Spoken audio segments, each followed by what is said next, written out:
So all you're gonna need to do to use one of these air purifiers is you can first see we just need to plug it into the wall like so. And it's really easy to use. There's actually a few different settings as well as a timer and a wash where you can actually change the filter here.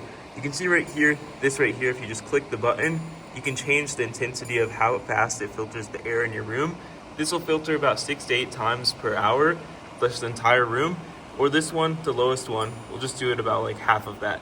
And it's also a lot quieter, but if you do want max air filtration, if there are sicknesses going around, definitely keep it on max or when you sleep. Or you can set a timer by clicking on this right here.